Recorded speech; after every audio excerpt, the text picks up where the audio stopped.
You're going on a journey? So suddenly, Jane? Without warning? Oh, forgive me, my dears. I'm called away suddenly. I shall be away about 4 days, perhaps more. But you're coming back to us. Why you're taking on was nothing. You're going alone?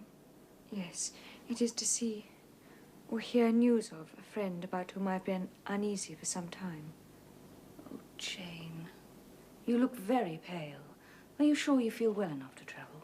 Nothing ails me but anxiety of mind, which I hope my journey will dispel. Oh, Diane, I cannot tell you any more of the matter, not now. I'm sorry, forgive me. This is your home, Jane. You're free to come and go as you please. To go and come back, you mean? Oh, Jane, come back to us soon, please.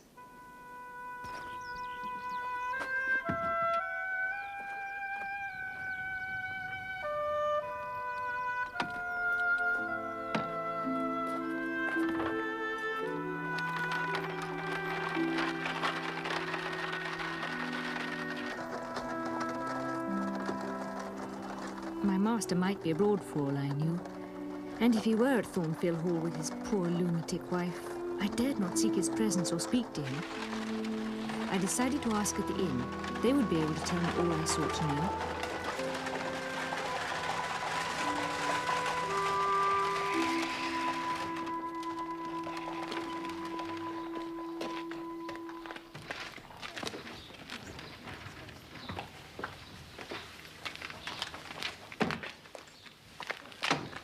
Good day to you, ma'am. I see you get down from the coach. Do you wish for a room? Yes.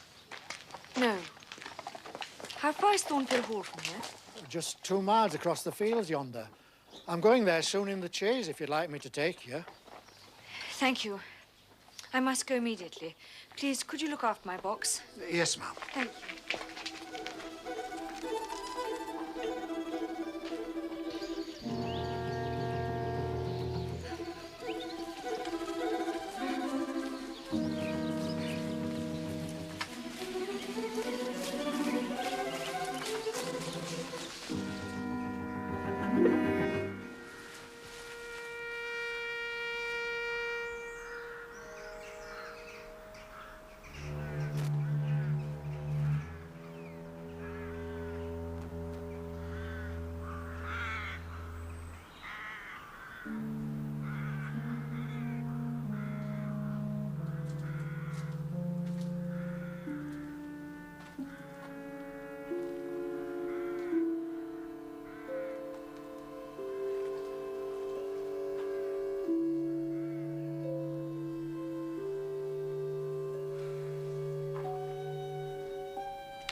The lady from the coach? I'm here. What has happened? What are you doing here? You was in such a rare state, ma'am. I was worried about you.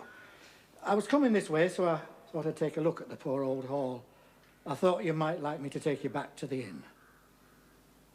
It is sad, ma'am, isn't it? I used to live here once as butler.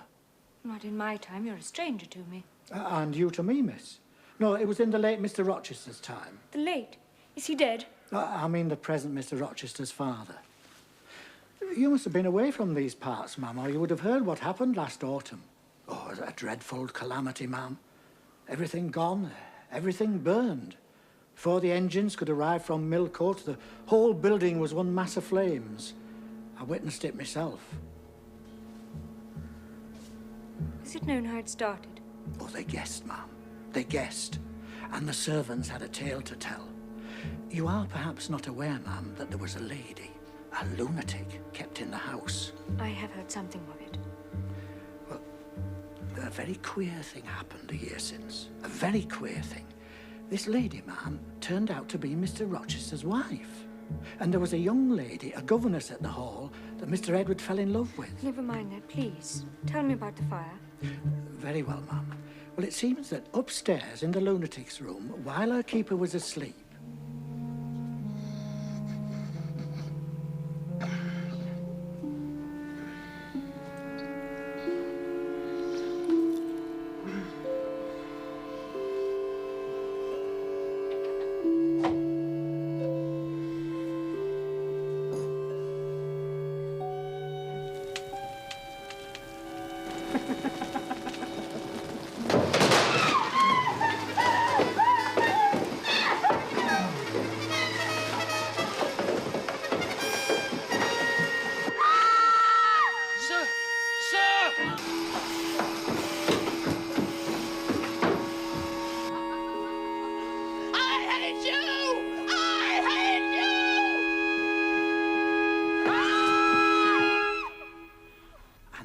minute she lay smashed on the pavement, as dead as the stones on which her brains and blood lay. It was frightful. Oh, good God. Were any other lives lost? No, ma'am. Though perhaps it would have been better if there had. What do you mean? Well, poor Mr. Edward. Some said it was a judgment for trying to marry that poor girl. You said he was alive. Aye, if you can call it alive. He's stone blind. Well, after Mrs. Rochester died, he was coming down. But there was a crash and he was taken out of the ruins. He was only just alive. Mr. Carter had to amputate one hand and one eye was lost, and the other so badly inflamed Mr. Rochester cannot see. He's a blind cripple. Where is he now?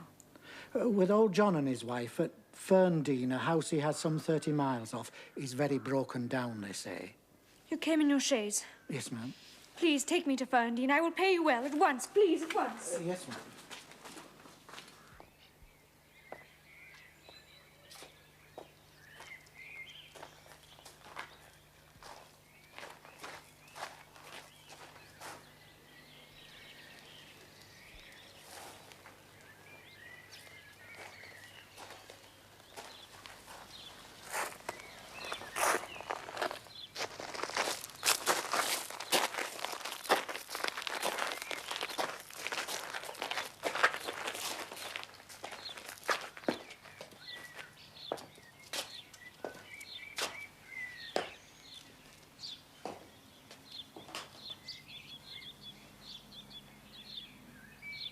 But he won't let folk help him, ever.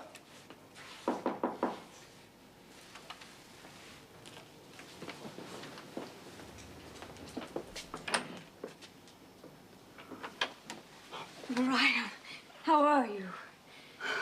And John, how are you? Well, not a word of welcome from either of you. I'm not a ghost, you know. Miss Eyre. Is it really you, miss? Come to this lonely place at this late hour.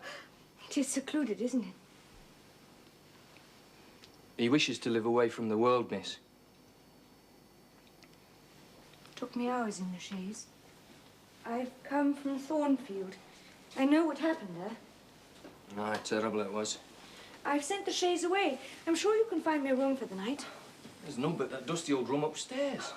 You can get up there with a broom, John, and light a fire. And I can make sure that Miss Eyre has dry sheets and a warm bed for the night. That's Master. When you go into your master, tell him there is someone who wishes to see him. But do not give him my name. I don't think he'll see you, miss. He refuses everybody. John, I left my box under the tree by the gate. Could you fetch it for me, please? It begins to grow dark. And take it to my room. Aye, you haven't forgotten who does the fetching and carrying, I see, miss. Thank you, John.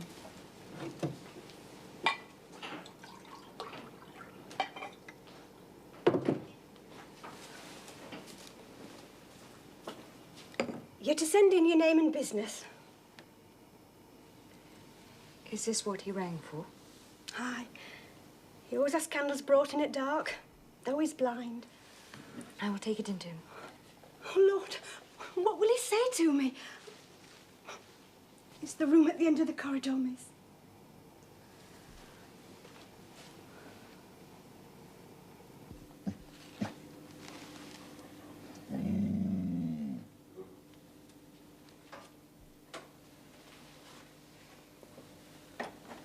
Give me the water, Maria.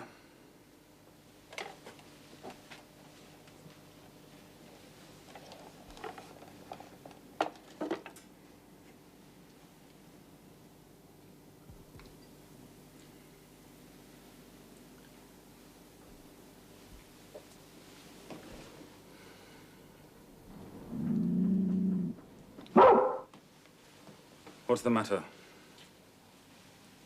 Down, pilot.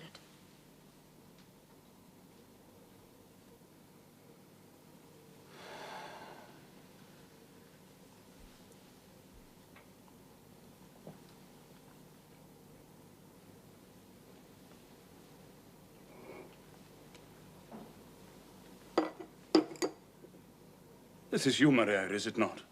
Mariah's in the kitchen. Who is this? Who is this? Who speaks? Will you take some more water, sir? I spilled half of what was in the glass. Who is it? What is it? Pilot knows me. John and Mariah know I'm here. I arrived only this evening. God, what delusion has come over me? What sweet madness has seized me? No delusion, no madness. Let me touch you. Her very fingers. The small, slight fingers. Is it you, Jane? What is it? This is her shape. And this is her voice. She is all here, her heart too. Jane Eyre. Jane Eyre. I am come back to you. Such dreams I've had at night when I've clasped her to my heart as I do now and kissed her.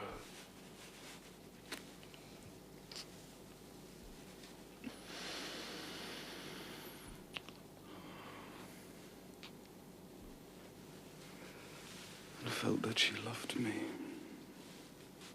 And trusted she would never leave me. Which I never will do from this day. Never. But I always woke and found it an empty mockery. Gentle, sweet dream. You will fly to.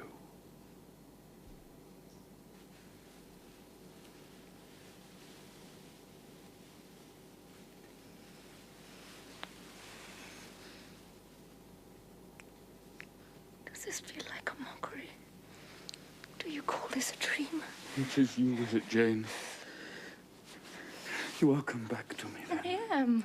Don't lie dead in some ditch. Oh, shh. You're not a despised outcast among strangers. I'm an independent woman now. An uncle in Madeira died and left me £5,000. Oh, Janet. You're an independent woman. A rich woman. A free woman. Quite rich. Enough to build a house close by, where you can come and sit in my parlour when you need company of an evening. Ah, you're rich, Jane. You have now, no doubt, friends who will not suffer you to devote yourself to a lame, blind wreck. I am my own mistress, sir. And you will stay. Certainly. I will be your neighbour, your nurse, your housekeeper. If I find you lonely, I will be your companion. I will read to you, walk with you, sit with you, wait on you, be eyes and hand to you. You will not be left desolate by me. This is pity, not love. No. Leave me. No. Leave me! I beg you.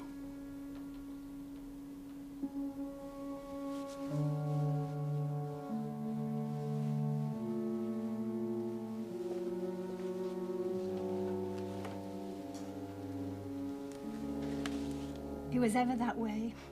I remember the time Mrs. Fairfax...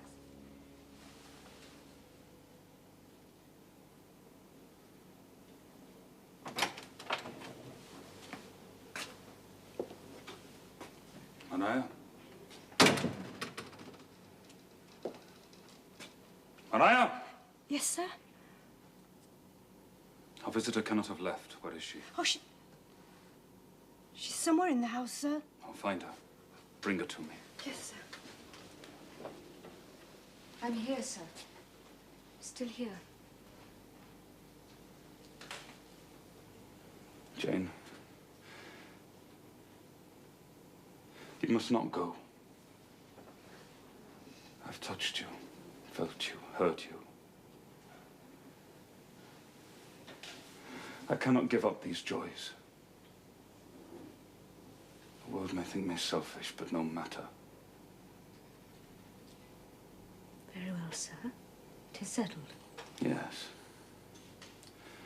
But you understand one thing by staying, and I understand another. What do you say is my understanding, sir? You mean to wait on me like a kind little nurse? You were ever kind. I suppose I must now entertain fatherly feelings for you. Don't you think so? Come, tell me. I shall think, sir, what you like. Well, you cannot always be my nurse, Janet. You're young. You must marry someday. I don't care about being You married. should care! If I were what I once was, I would try to make you care. It is time someone undertook to rehumanize you, sir. Have you a pocket comb about you? What for? Come, give it to me.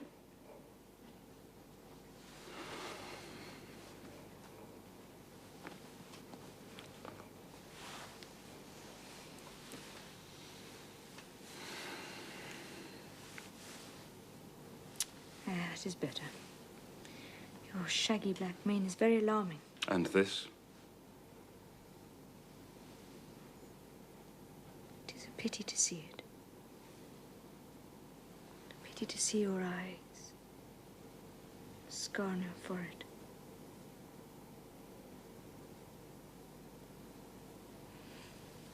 Do you take supper, sir? I don't want any supper. I never take supper. Well, you shall have some tonight. You're hungry, I'm sure.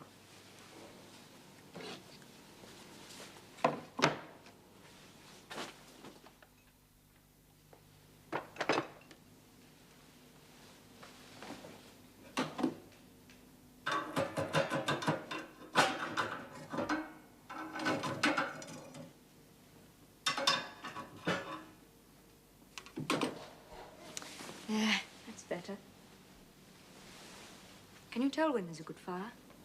With the right eye, I can see a glow. Can you see the candles? Very dimly. Each is a luminous blur. Can you see me? No, my fairy. But I can hear you and touch you. Jane, I thought you'd be revolted by me. Did you? Am I hideous, Jane? Yes, sir. You always were, you know. The wickedness hasn't been taken out of you, whatever you've sojourned. I've been with far better people than you, sir. Quite more refined and exalted. Well, who the deuce have you been with? You will not get it out of me tonight. You are far too tired. I will tell you tomorrow. A wicked changeling. Fairy born, yet human bred. Now I'm going to leave you. I've been traveling these last 3 days, and I too am tired. Good night, sir. Jane, were there only ladies where you've been? Good night, sir.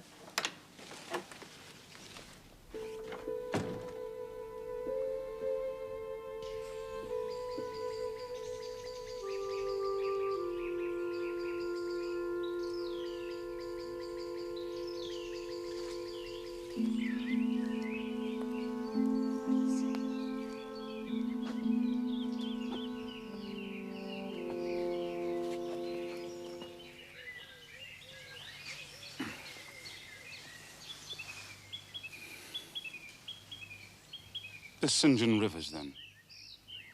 He's your cousin? Yes, sir. Did you like him, Jane? St. John is a very good man. I could not help but like him. Is he an able man? Truly able, sir. A thoroughly educated man?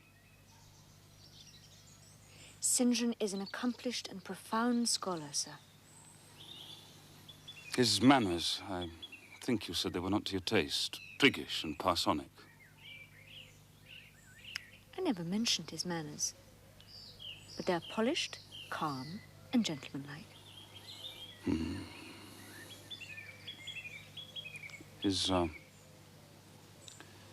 appearance, I forget how you described his appearance. A raw curate, half strangled in a white neckcloth, St. John dresses well. He is a very handsome man. Tall, blonde, blue-eyed, and with a Grecian profile. Damn him.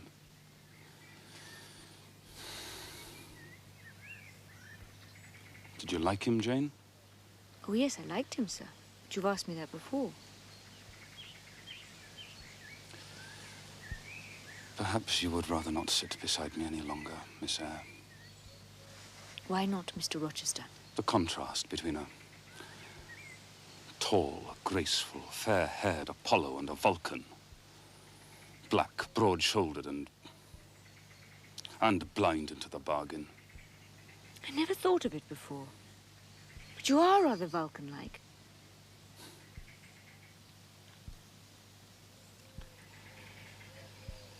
This man Rivers, he wanted to marry you. You need not be jealous.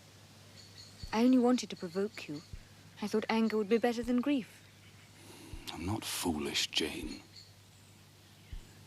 You formed a new tie. With whom? This man Rivers. St. John Rivers. He's young, he's handsome, he wants to marry you. He will. He does not love me. I do not love him. You of all people should know what that means. Jane, 4 days ago, last Monday, a singular mood came over me. One in which grief replaced frenzy. I was sitting in my room by the open window, and there broke involuntarily from my lips the words, Jane. Jane, Jane, Jane. You spoke the words aloud? I did. You'll think me mad. For a voice, I cannot tell whence it came, but I know whose it was, replied. It said, I'm coming. Wait for me. And then, a few moments after, there came upon the wind the words, where are you?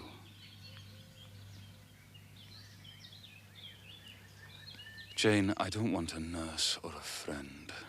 I want a wife. Do you, sir? Yes. Is it news to you? No. Is it unwelcome news? That depends on circumstances, sir. On your choice. Which you shall make for me. I will abide by your decision. I leave the choice to you. Choose then, sir. Her who loves you best. I will at least choose her I love best. Jane, will you marry me? blind man who you'll have to lead about by the hand. Yes, sir. A crippled man, nearly 20 years older than you, who you'll have to wait on. Yes, sir.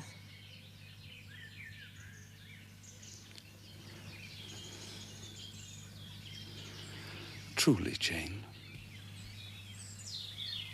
Most truly, sir.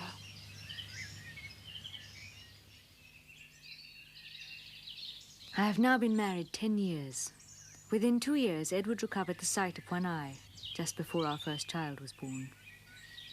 I now know what it is to live for and with what I love best on earth. I am my husband's life as fully as he is mine. We are bone of each other's bone and flesh of each other's flesh.